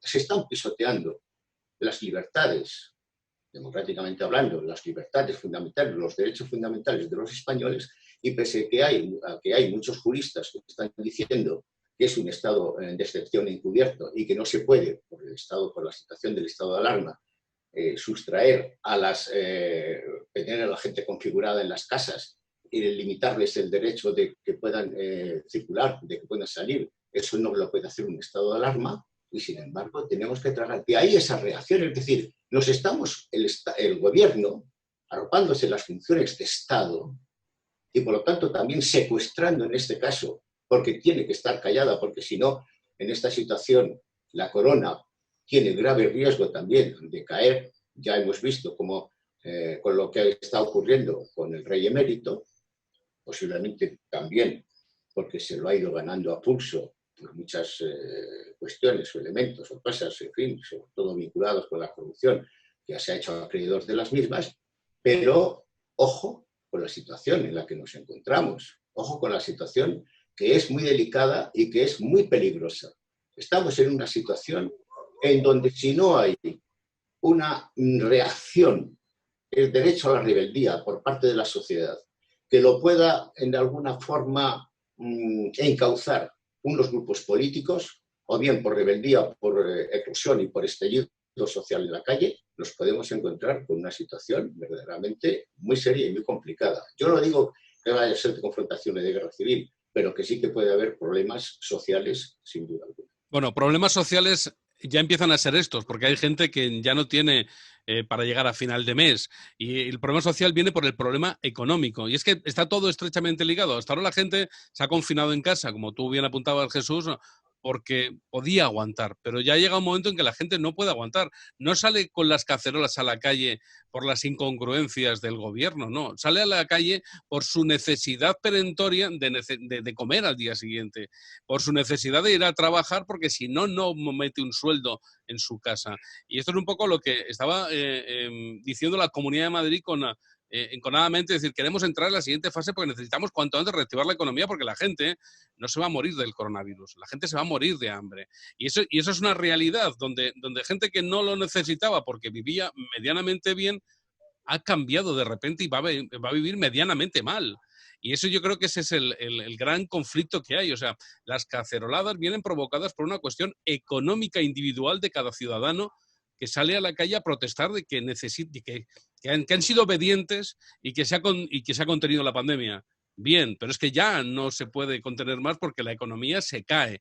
Y Almudena, ese es otro de los grandes caballos de batalla, porque muchas empresas, y yo se lo vengo diciendo a todos los alcaldes con los que hablo durante todos estos días, las medidas que llegan del gobierno de España, las medidas que llegan de las comunidades autónomas o las que llegan de los ayuntamientos, os digo desde ya que van a ser insuficientes, porque lo que le va a dar a un autónomo la Comunidad de Madrid son 600 euros, son 2 cuotas. Lo que le va a dar el ayuntamiento son otros 600 euros, que son 2 cuotas, o le va a hacer alguna ayuda económica para poder vender, pero es que no va a poder vender porque no va a haber gente que vaya a comprar. Y entonces nos vamos a encontrar ante una situación de una pescadilla que se muerde la cola, en la que el problema es un problema económico, personal, y que la gente no va a tener posibilidad de llegar a final de mes. Pero ya no hablo de la gente con poder adquisitivo bajo. Hablo de la clase media. Se está rompiendo la clase media en España y nadie lo dice. Y se está rompiendo en todos los sentidos. Y Almudena, esto es algo con lo que las autonomías, los gobiernos nacionales y los gobiernos locales tendrán que afrontar una situación muy grave. Juan Antonio, rompiendo la tradición en nuestras tertulias, voy a manifestar que estoy completamente de acuerdo contigo. Encantado. No, estoy muy de acuerdo con el análisis que has hecho. Mira, el mayor problema que vamos a tener, se está calculando que en Madrid se destruyen más de 1.500 empleos al día. Tenemos un montón de familias que estaban en los ERTE y resulta que el gobierno no ha pagado los ERTE. Y hay familias que llevan desde marzo sin ingresar ni un euro en su casa. Y todos sabemos que en Madrid la clase media y la clase baja vive al día. Prácticamente en este país no se ha fomentado jamás el ahorro y además se ha hecho muy difícil el ahorrar. Por tanto, son gente que no tienen colchón y que están desesperados. Yo estoy segura que la gente a la que han insultado todos estos de la izquierda cuando han salido a la calle en Núñez de Balboa son pequeños empresarios. Yo el otro día hablaba con una peluquera que tiene una peluquería que ha montado con 20 años de esfuerzo en el Burgocentro de Las Rozas, que es un centro comercial que hay cerca de mi casa. Bueno, esta señora no se le permite... Lo conocemos. Lo conocéis, claro, ahí estaba... ¿Cómo se llamaba? Pero claro, es que no le están permitiendo porque está en un centro comercial. O sea, es que es todo demencial. Los millones de euros que nos está costando cada semana de cierre se traducen en vidas. Es que aquí no se trata de elegir entre vidas y economía, es que hay que compatibilizarlo. Hay que salir tomando medidas de distancia de seguridad y mascarillas, como ha propuesto la Comunidad de Madrid, pero hay que reactivar la economía, porque si no, vamos a pasar hambre. Es que hay mucha clase media que está desesperada porque son esos... España se compone de un tejido industrial donde más del 75% son pymes y micropymes. Las micropymes son las que tienen menos de 5 empleados. Estas suponen más del 25% del tejido empresarial en España. ¿Qué les vas a decir a esos señores que tienen el bar cerrado desde hace 3 meses y que no ven salida? Pues claro que las ayudas que les puede dar la comunidad son insuficientes, las que les puede dar los ayuntamientos ya ni te cuento, porque es que ahora resulta que el gobierno quiere robar el remanente que tienen los ayuntamientos, que se calcula en 25.000 millones, para quedárselo ellos. No sé si para comprar respiradores a precio de 50.000 euros la pieza, cuando cuestan muchísimo menos, como ha estado sucediendo. Es que nos vamos a encontrar verdaderos dramas. Es que los gobiernos van a tener que, además, reducir muchísimo gasto público, hay que reducir gasto político y hay que empezar a ayudar a la gente que lo necesita. Yo soy liberal, no creo en la intervención de los gobiernos en la economía, pero creo que ahora sí que es el momento de ayudar a mucha gente que se va a quedar atrás. Hablaba yo el otro día con la gente de artes escénicas que tienen los teatros, los cines y las salas cerradas desde hace 3 meses. ¿Sabéis cuál es uno de sus mayores temores? Y esto no es dinero, no nos están pidiendo dinero. que no hay una campaña de concienciación desde ninguna administración para que la gente sepa que cuando se reabra se van a cumplir las medidas de seguridad y por tanto va a ser seguro ir al teatro. Con lo cual se van a encontrar con que se les va a permitir reabrir la sala, pero no va a ir nadie. Estas son cuestiones que hay que empezar a poner sobre la mesa. Que reabrir es seguro. En Alemania ya se han reabierto todas las tiendas salvo dos, las de los tatuajes y las de manicura, pedicura, porque creen que es donde más contagios se pueden provocar en ese tipo de establecimientos. Y se han hecho campañas de concienciación de la gente. ¿Qué está haciendo el gobierno? Además de machacarnos a todos el sábado a la hora de la siesta con el discurso del aló presidente Sánchez. Es que yo me indigno, lo siento, pero es que me indigno porque tengo muchos amigos que ya están arruinados. Claro, el remanente líquido de tesorería, voy a explicar lo que es rápidamente para los que no lo sepan. Es el dinero que han ahorrado los ayuntamientos en estos tiempos de crisis, que les han apurado y no han podido gastar más y tienen 27.000 millones los 8.000 ayuntamientos de España. Y a los ayuntamientos no les dejan, y eso significa, pues alguno puede tener 14 millones de euros, otro tiene 13, y hablo de pueblos pequeños, no sé, caso de Guadarrama, por ejemplo, puede tener 14 millones de remanente líquido de tesorería en el banco y que no lo pueden tocar, y que no le dejan tocar. Y que, como bien decía Almudena, el gobierno podría acceder a ese dinero y quedárselo él, porque en principio el gobierno lo puede hacer técnicamente, esa jugada. Y eso es lo que provoca que ahora mismo tenga más dinero, que es muy curioso el dato, los ayuntamientos que el gobierno del Estado para ayudar ahora al ciudadano. Que eso es algo sin precedentes también. Perdona, Jesús, era explicar eso porque si no, a lo mejor alguno se puede perder. Es el dinero que han ahorrado los ayuntamientos, ese remanente líquido de tesorería.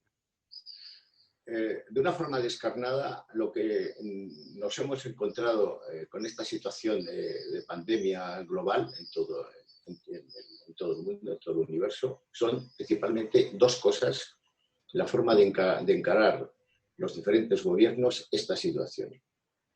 O bien el gobierno, bueno, hay alguna otra más, pero bueno, los gobiernos que han salvado vidas, es decir, gobiernos responsables, que han aplicado unas medidas sanitarias de una forma coherente, razonable y que han puesto en marcha unos protocolos, como ha sido, por ejemplo, Corea del Sur, Japón, algunos otros, incluso Alemania, aquí en Europa, Polonia, Hungría, en fin, algunos otros gobiernos, o los que, por su negligencia criminal, han dejado que el virus hiciera una embestida brutal, como ha sido entre otros.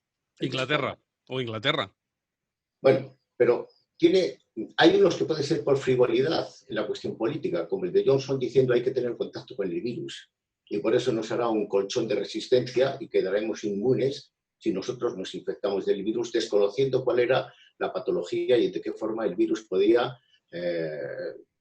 tener unas entradas dentro del organismo de cada uno y fulminarlo o dejarlo fuera de juego o dejarlo, en fin, maltratado, incluso psicológicamente. Bueno, eso es diferente. Ha habido una ministra, creo que es la vicepresidente cuarta, que dijo aquello de que Portugal es porque estaba más al oeste y tardó un poco más en llevar el virus ahí, ¿verdad? Bueno, en fin, cosas absurdas y ridículas, pero Portugal, un gobierno dirigido por alguien que es comunista, de izquierda, que ha contado con el pleno apoyo de la oposición en todos los aspectos y, sin embargo, ha encarado esta crisis sanitaria de una forma absolutamente honrada y decente. Es decir, salvar vidas y después otra forma de encarar esto es salvar vida. Hay gobiernos que han salvado vidas y que han salvado la economía. ¿Qué gobiernos han salvado vida y la economía? Por ejemplo, Alemania. ¿Qué gobiernos no han salvado vidas y ni han salvado la economía? Claro, el ejemplo más nítido y más claro, España. Luego, esto tampoco se está haciendo, bajo mi punto de vista, no es una cuestión de negligencia o de irresponsabilidad o de no saber hacer. Esto hay una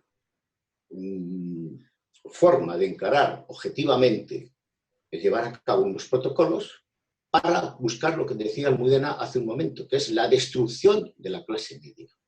Si tú destruyes la clase media, que se construyó a lo largo del franquismo, sobre todo a partir de finales de los 50 y de los 60 en adelante, si tú destruyes la clase media, destruyes el valladar principal que tiene de resistencia a una sociedad. Sobre todo después, si esa sociedad media puede responder no solamente con recursos propios para la supervivencia, sino también de una forma de preparación, formación cultural, de preparación intelectual, etcétera, etcétera, etcétera. Aún dentro cayendo de la alienación plena a la que nos quiere conducir este gobierno dentro del gran hermano. Estamos en un sistema, estamos en una situación de excepcionalidad. Y la situación de excepcionalidad es como históricamente todos los procesos revolucionarios, por lo menos vamos a poner del siglo XX, llevaron a cabo la implantación de las repúblicas bolcheviques o de las repúblicas comunistas. La Unión Soviética se intentó al final de la Primera Guerra Mundial también en Alemania, y sin embargo hay una resistencia por parte del pueblo que impidió Luxemburgo y los revolucionarios entonces que en Alemania triunfara el comunismo como era su objetivo primordial, mucho más que la Unión Soviética. Si no nos damos cuenta de que el objetivo, y de ahí está buscar la destrucción en la Comunidad de Madrid. ¿Por qué la Comunidad de Madrid es un objetivo político? ¿Por qué es la resistencia en estos momentos que hay en España? Si vemos el abanico de la geografía de la península, Cataluña, la política está en dispersión para enfrentarse a lo que es el concepto de unidad y, por lo tanto, romper la unidad nacional y desgajarse como una república independiente. El País Vasco está buscando exactamente lo mismo, los políticos que están controlando la política en el País Vasco. Y hay una abducción por parte en otras comunidades, como es en Valencia o como es en otras regiones, en donde el nacionalismo hacia el separatismo está también imponiendo ideológica y políticamente. Luego, ¿qué es lo que queda del concepto de resistencia para que la nación española no se rompa? En estos momentos, la que está dando en avanzadilla, en resistencia, en vanguardia, es la Comunidad de Madrid. Por eso el objetivo es de destruirla y de destruir la clase media, de destruir el pulmón económico y financiero, empresarial, que representa Madrid como motor económico y financiero del pulmón de España. Es el objetivo político. No es una cuestión que pueda ser de improvisación y de que lo están haciendo mal. Para mí no hay una negligencia porque no saben hacer otra cosa. No, es una maldad política la que se está llevando a cabo. Javier, y además vemos, yo no sé si tienes algo más que apuntar en ese sentido, pero por ejemplo vemos como hay un giro también de Ciudadanos en este caso para salvar a última hora in extremis al gobierno de Pedro Sánchez para continuar con el estado de alarma. Por cierto, Inés Arrimadas esta tarde ha dado a luz a Alex, un niño, y por lo tanto, bueno, pues en esta desbandada que se ha tenido Ciudadanos, tiene una buena alegría en este caso Inés Arrimadas.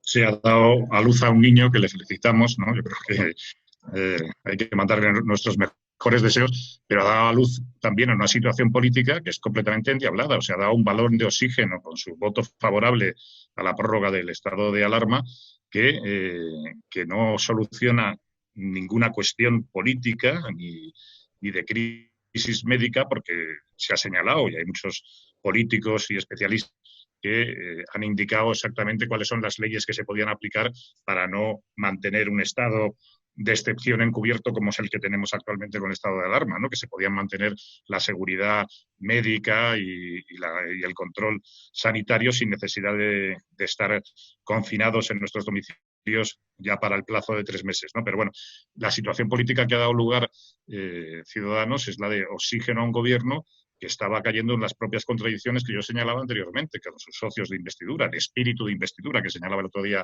el diputado Rufián, ¿no? Que dice que se había roto ya el espíritu de investidura. Como nos gusta hablar de espíritus en la política española, desde el espíritu del 18 de julio, el espíritu de la transición y ahora el espíritu de investidura, cuando sabemos que la política son hechos y leyes y cuestiones concretas, ¿no? Los espíritus los dejamos para los que se dedican al espiritismo y a la ouija, ¿no?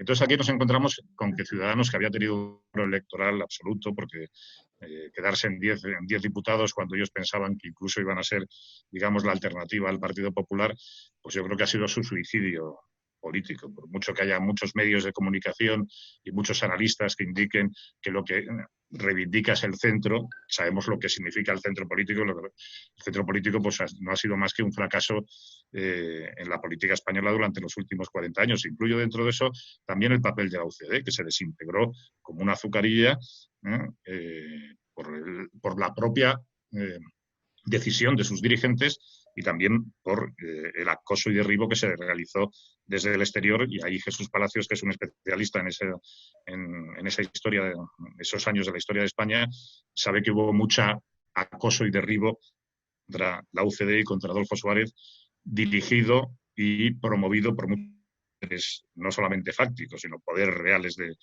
nuestro país, entre ellos la propia monarquía, ¿no? Y eso podríamos también hablar mucho, ¿no? Pero el papel de Ciudadanos yo creo que es incomprensible, porque si no se hubiese prorrogado el estado de alarma, si hubiese votado en contra y no hubiese dado ese balón de oxígeno, el gobierno de Sánchez estaría ya por los suelos, ¿eh?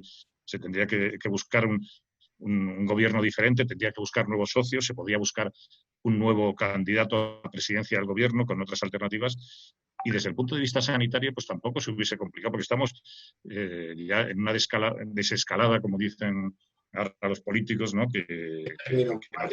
Más absurdo, el de desescalada. Sí. Podrían haber encontrado otro. Descenso, ¿no? Sería la palabra, ¿no? Que se podía utilizar. Una apertura, ¿por qué no hablamos de apertura? Claro, en términos artísticos, si tú hablas de escalar, no hablas después de desescalar. Hablas de descenso. El término descender o el término francés de rappel, pero no vas a decir un rappel, ¿verdad? Que es el descenso, pero bueno, es, en fin, es bueno, pues, la recuperación. Yo digo reapertura igual que de la actividad, vuelta a la actividad, en fin. Pues el papel de Ciudadanos yo creo que ha firmado su suicidio político, porque no creo que sus votantes estén conforme con lo que ha significado su balón de oxígeno al gobierno de Pedro Sánchez. Bueno, Almudena, ¿tú cómo ves esto? Donde Ciudadanos quizá tiene mayor protagonismo por el protagonismo que tiene en las comunidades autónomas donde está cogobernando con el Partido Popular, en los ayuntamientos donde cogobierna con el Partido Popular y el Partido Socialista, y por lo tanto Ciudadanos tiene una presencia mayor que a lo mejor no es real con el futuro que tiene este partido político. Vamos a ver, yo siempre he mantenido que desde el batacazo que se pegó Ciudadanos, pasando de 52, creo, 54 escaños, 57, no me acuerdo, un montón, a 10, es un partido muerto. En las próximas elecciones nadie le va a votar, porque nadie vota a un partido que ya se ha pegado el batacazo. O sea, eso no es porque sea Ciudadanos, es porque es así. Es decir, en política, si ya uno tiene una enfermedad y ya dices, uy, que pierdes votos, imagínate cuando te has pegado el batacazo. A mí lo que me está dando mucha pena es, en mi opinión, la traición que Inés Arrimadas ha cometido, la traición a los que fundaron Ciudadanos. Porque mira, Albert Rivera puede tener sus partes buenas, sus partes malas. Evidentemente yo no estoy de acuerdo con Ciudadanos, porque si no estarían Ciudadanos, y no lo estoy. Pero lo que es cierto es que yo no me imagino a Albert Rivera sosteniendo a un gobierno socialcomunista en el que está Podemos y votando junto al PNV. Y rogando la abstención de Bildu. No me lo imagino en ninguno de los casos. Yo creo que Inés se ha equivocado totalmente, pero claro, yo es que tampoco... Nos encanta hacer grandes políticos a través de los medios de comunicación, pero no nos acordamos que Inés Arrimadas es la persona que consigue ganar unas elecciones en Cataluña y acto seguido, en lugar de presentarse a un debate de investidura para demostrar internacionalmente que hay un discurso que es el ganador en Cataluña y que no es el nacionalista, renuncia a presentarse a la investidura. Es decir, creo que es una persona que le falta muchísima capacidad estratégica, muchísima. Y para mí también está llevando a Ciudadanos hasta el final. Lo que pasa es que vamos a ver, porque ya sabes que entre que llega el final y no llega, queda mucho tiempo y Ciudadanos aún podría cometer muchísimos más errores.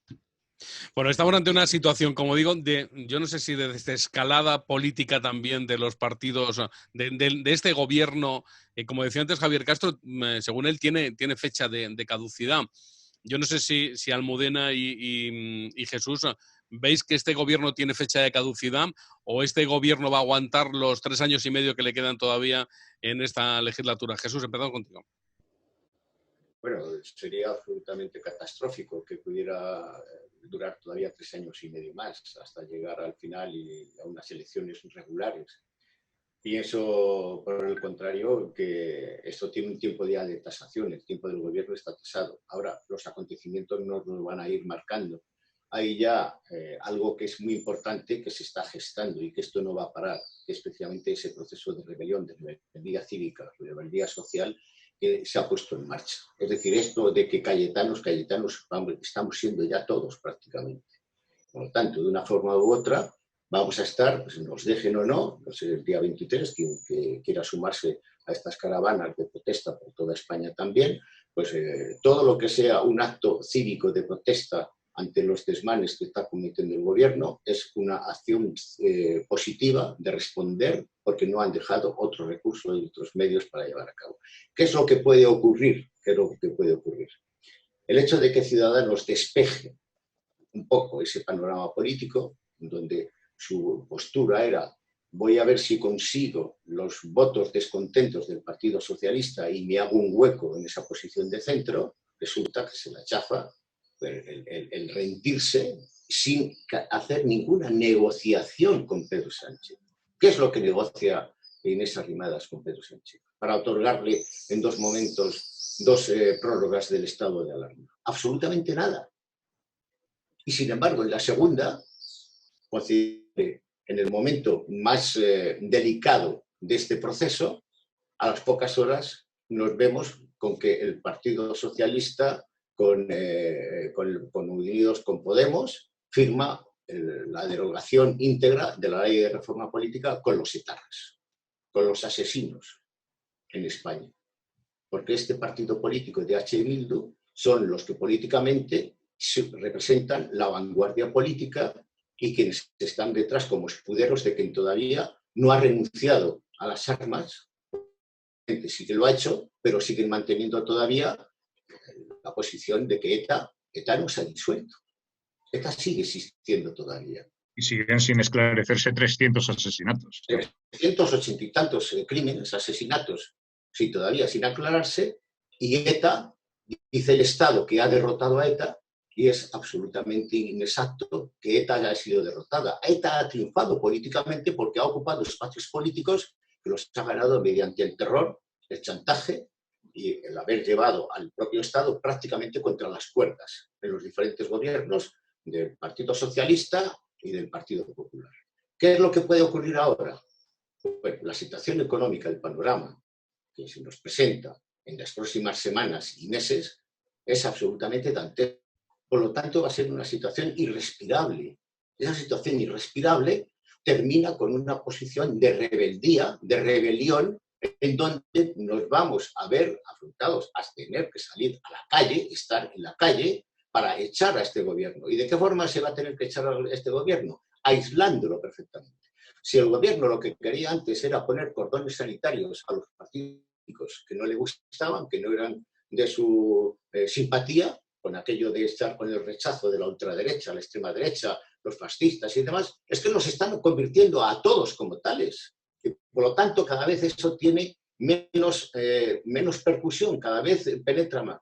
Y a pesar de que tenga todos los recursos y para ello les inunda de dinero a los medios de comunicación, a todas las televisiones generalistas y los medios de comunicación, tienen cada vez menos eco y menos recurso para llevar domésticamente a la sociedad a que les estén aplaudiendo por lo que están haciendo. Es decir, los hechos son tan dramáticos en todos los aspectos, en la crisis sanitaria y en la situación económica laboral de trabajadores, que en donde dramáticamente estamos asistiendo ahora mismo a situaciones ya de angustia personal de la gente. Fijaros, lo de que ocurrió ayer, me parece que lo he visto y creo, ese chico al que se persiguieron unos energúmenos y que le terminaron golpeando y él tuvo que defenderse, es un taxista en paro. No es un político, no está en ningún grupo político. Quienes le perseguían sí estaban en grupos políticos de Podemos. Y su novia es una peluquera que tampoco tiene trabajo. Esos son a quienes se están haciendo de cayetanos. Eso es la rebeldía cívica social que vamos a presenciar. Por lo tanto, en los próximos meses, absolutamente definitivos. Ahora, ¿hasta dónde van a llegar? Por Pablo Iglesias, una vez que ha conseguido llegar a ser vicepresidente de gobierno para imponer una agenda revolucionaria, bolchevique, va a ser resistirse por encima de todo. Ahora, las cuestiones, ¿qué papel también va a jugar en esto la Unión Europea? ¿Qué papel va a tener Merkel o Macron para decir los 500.000 o los 100.000, 200.000 millones de rescate que va a tener España? ¿Sobre qué condiciones se van a tener que dar? ¿De qué forma van a tener? En fin, eso, bueno, cada vez vamos a estar más aislados también en la comunidad internacional. No tenemos ya ningún apoyo por parte de los Estados Unidos, independientemente de qué administración pueda entrar en las elecciones del próximo 9 de noviembre, pero desde luego con Trump absolutamente nada. Y cada vez nos estamos encontrando en un panorama político más desasistido. España, nacionalmente, en estos momentos, con la figura de Pedro Sánchez, cuenta menos que cero a la izquierda. Almudena, como decía Javier y como decía Jesús, ¿tú cómo ves esta situación del gobierno de España? ¿Fuerte para aguantar, débil para aguantar o no va a aguantar? Yo creo que no es una cuestión de que vaya a aguantar o no vaya a aguantar. Yo creo que es una cuestión de que Europa nos va a poner determinadas condiciones y el gobierno socialcomunista va a tener que elegir entre hacer ellos de motu propio las reformas estructurales necesarias, y estamos hablando de bajadas de sueldo a funcionarios, etcétera, etcétera, o bien dejarnos intervenir y convocar elecciones. Por tanto, yo creo que podemos tener elecciones antes de finales de 2021. Castro, no nos olvidemos, tanto lo decías, pero hay una noticia que aparece ahora mismo en El Mundo, que Pedro Sánchez ocultó a sus ministros la negociación de la reforma laboral con Bildu. O sea, quiere decir esto que incluso la rebelión podría llegar interna dentro del propio Partido Socialista, que hay muchos socialistas también, es cierto. Os digo que yo creo que no está muy feliz y contento con pactar con Pablo Iglesias, pero podría venir una rebelión interna a través del Partido Socialista o no, como dice Almudena, que le voy a decir que no con la cabeza. Pero sí, Bueno, siguen todos, Juan Antonio, ninguno va a ser como Marcos de Quinto, hombre. Calviño dice que esto es absurdo, pero ahí sigue, agarradita al sillón. Hombre, rebelión interna no creo, ¿no? El Partido Socialista, sobre todo, es un partido de poder y tiene que repartir muchas prebendas y muchos cargos porque tiene mucha gente del poder y de las posibilidades que se tienen desde el poder para solucionar la vida de mucha gente. Lo que sí veo es que hay muchas contradicciones en el gobierno, ¿no? Y hay contradicciones políticas, hay contradicciones de la cuestión económica, porque aquí hemos hablado de la propuesta que han aprobado, que quieren llevar a cabo Francia y Alemania, que no sabemos si va a ser finalmente aprobada por la Unión Europea, ¿no? Que es el fondo de los 500.000 millones de euros, pero claro, es que España necesita más de 300.000 millones, por eso pedía casi los 2 billones Pedro Sánchez, ¿no? Con lo cual, si se manejan esas cifras, pues estaríamos en el escenario que se señalaba anteriormente Almudena, de que tarde o temprano la Unión Europea tendrá que imponer algún tipo de rescate y tendrá que imponer recortes, ¿no? En lo que es la política expansiva y presupuestaria del gobierno español. Pero yo aquí, y teniendo a Jesús, que es un especialista en geopolítica, yo sí me gustaría plantearle, porque el otro día escuchaba una tertulia y estaba el periodista Enrique Juliana, que sabemos que por lo menos cercano al poder está, aunque muchas veces pues diga auténticos disparates, pero ante el planteamiento que señalaba uno de los contertulios de que Europa no iba a ayudar a España en las pretensiones que el gobierno de Sánchez quería, de esos 2 billones de euros de ayuda a los países afectados por el coronavirus, él señalaba que eso sería el fin de la Unión Europea y que se abriría un nuevo escenario internacional donde habría una parte de Europa que seguiría vinculada, digamos, a lo que serían los Estados Unidos y habría otra Europa que tendría que buscar su solución financiera, económica o política mirando hacia otros escenarios, ¿no? Y señalaba el caso de Rusia y de China, y señalaba China, ¿no? Y entonces, claro, es que yo he escuchado por ahí de que hay gente que se está planteando, no creo que los políticos de Podemos vean esa posibilidad, ¿no? De que pueda ser China quien financie esta crisis a determinados gobiernos. No sé cómo lo ves tú, Jesús, pero yo creo que que esto que a mí me parece un disparate, pero si ya lo señalaba el propio Enrique Juliana, que como sabes está muy cercano y ha escrito un libro con Pablo Iglesias, ¿no? Me parece, son coautores de un libro, pues él hablaba de esta posibilidad, ¿no? De que la Unión Europea no diese respuesta a la crisis y que los países europeos tuviesen que buscar apoyo financiero, político y geopolítico en otras áreas del planeta. Bueno, es que de aquel espíritu con que se inició la Unión Europea en los años 50, estamos prácticamente asistiendo, quizás si no hay una rectificación profunda, a su eclipse definitivo también. Esto lo están señalando bastantes políticos que han tenido una representación muy importante dentro de la Unión Europea. Y no veo, porque se ha ido deslizando la Unión Europea con unos burócratas que han mantenido, no con criterios políticos, un desarrollo de la Unión Europea en beneficio de las sociedades de la Unión Europea, sino que han estado aplicando una serie de medidas a lo largo de los años que han ido en muchos aspectos contra las propias naciones de la Unión Europea. No han sabido conjugar un sentido verdaderamente político a la Unión Europea y tenemos unos déficits muy importantes dentro de los propios estados nacionales. Eso en cuanto a la Unión Europea. En cuanto si va a haber una entrega de capital para España, va a ser mediante un rescate con unas condiciones estrictas y duras de vigilancia y de restricciones de mucho gasto superfluo de las administraciones. Y el esquema del Estado, de la burocracia del Estado, es inviable y es insostenible. Por lo tanto, ese tipo de recortes nos tiene que alumbrar a otro tipo de escenario completamente nuevo. Sobre China, hombre, China es el problema. China no es la solución. Yo veo en la solución en Rusia, por ejemplo, a pesar de los problemas económicos y financieros que pueda tener, pero Rusia para mí está mucho más en este aspecto, no solamente cercano a los problemas de Europa, sino que puede estar viviendo los problemas de Europa por la parte del corazón europeo histórico y tradicional que tiene Rusia, la Rusia profunda y la Rusia auténtica en este sentido. Que tenemos quizá con Rusia todavía la idea de que sigue manteniendo. Otra cosa es que se siga con el sistema autoritario de regímenes, ya fuese en la época de los zares o ya sea ahora con estas políticas de Medvedev, con este cambio que lleva, pues en fin, no sé si son 20 años en el gobierno turnándose en un poder ficticio por Putin, Medvedev, Putin, etcétera, etcétera. Si China penetra en los mercados, como lo está haciendo en algunos, como es en Venezuela, como es en África, en América española, es para controlar esas naciones y esos países, no es para ayudar en modo alguno. Y el gran problema que tiene en estos instantes, y de ahí viene ese choque frontal de la administración Trump con China, es precisamente por eso. Y hay una enorme responsabilidad de China en esta cuestión del coronavirus.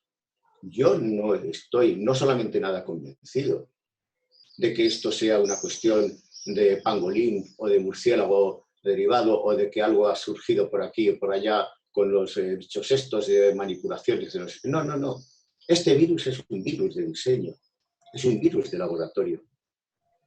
Me baso en testimonios que lo están diciendo con mucho mejor conocimiento que yo, como algunos premios Nobel que recientemente han dicho que desde luego que eso es de diseño.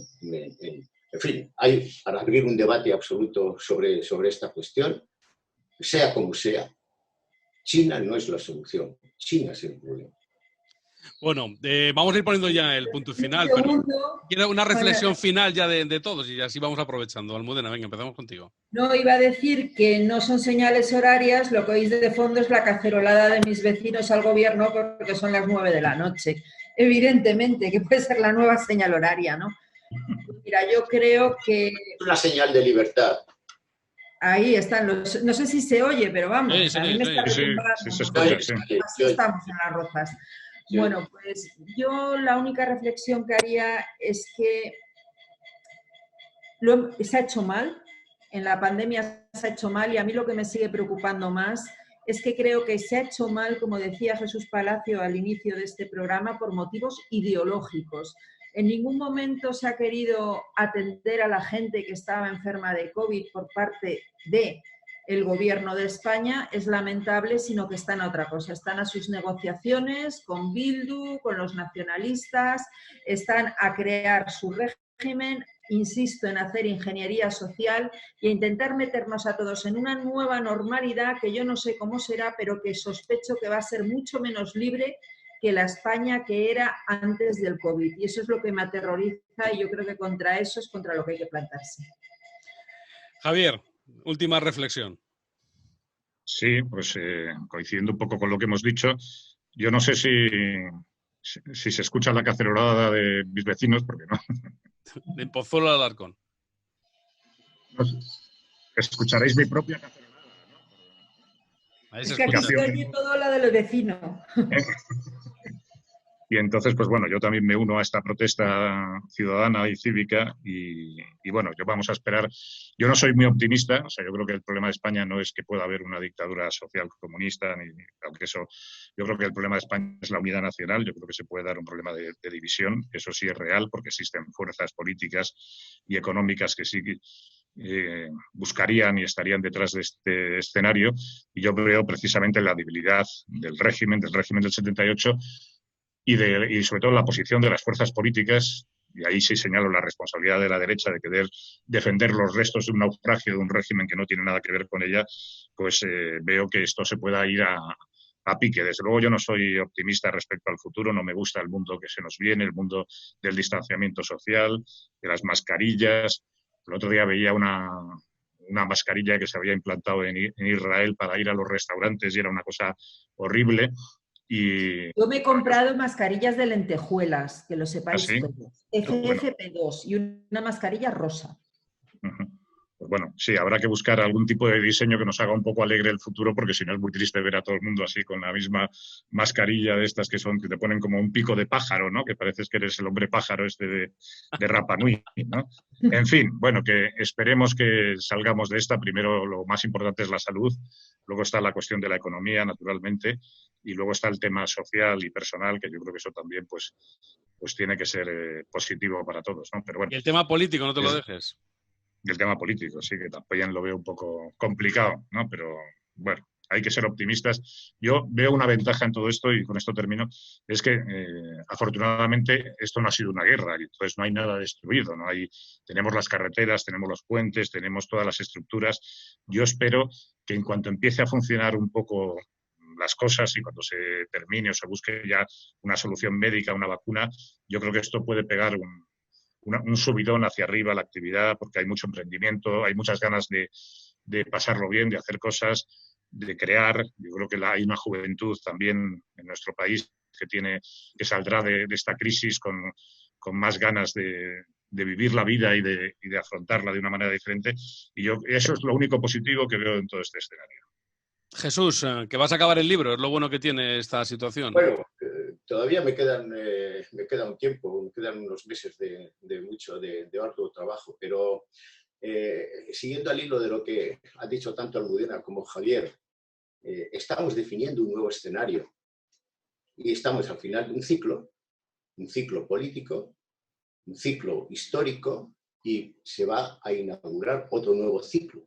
Y estamos transitando de momento en un terreno desconocido en donde se van a tener que resituar las fuerzas políticas para poder conformar ese nuevo escenario político que tendrá que venir después alumbrado mediante una implosión, una revuelta social, un cambio drástico político, sea como sea, unas elecciones generales. Ahora, lo que no debe, no lo sé si lo que no puede, lo que no deberá es volver otra vez a lo mismo. Porque si volvemos a lo mismo, si volvemos a esto, volvemos a estar dentro de una situación política de fracaso. Y una situación política de fracaso hace una situación que sea inviable per se mismo. Por lo tanto, estamos, sí, alumbrando un nuevo escenario. Hay una crisis cíclica histórica en España, derivada no solamente por la cuestión del coronavirus. Esta crisis cíclica histórica estaba ya presente ahí. Lo que pasa es que el coronavirus nos la ha acelerado, y la ha acelerado también políticamente por diversos sitios. Por la aceleración que quiere poner este gobierno y, desde luego, por la pasmosidad que hasta ahora tenía la derecha, principalmente el Partido Popular, y que quizá retome un poco en su actividad de perspectiva visual para ver qué es lo que está ocurriendo en política.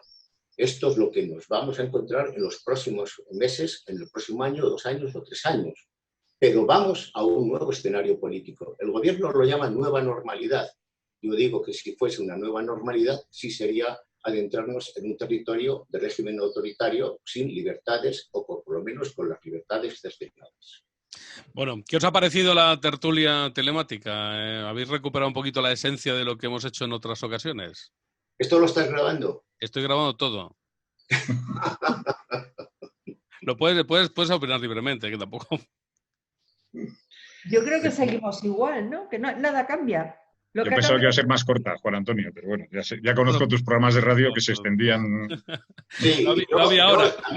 A mí me vais a disculpar, pero tengo que retomar mi actividad, que he estado encantado, ha sido fantástico, fenomenal, compartir con Almudena, compartir con Javier, compartir contigo también, Javier, este programa. Veo que estás plenamente de forma y de vigor, estás magnífico en actividad, pero yo tengo que ir a lo mío. Tienes que hacer la colada. Pues muchas gracias a los tres. Un placer el poder charlar y el poder disfrutar de vuestras palabras y de vuestras opiniones. Gracias. Gracias a ti. Gracias a todos. Un beso a todos. Un beso.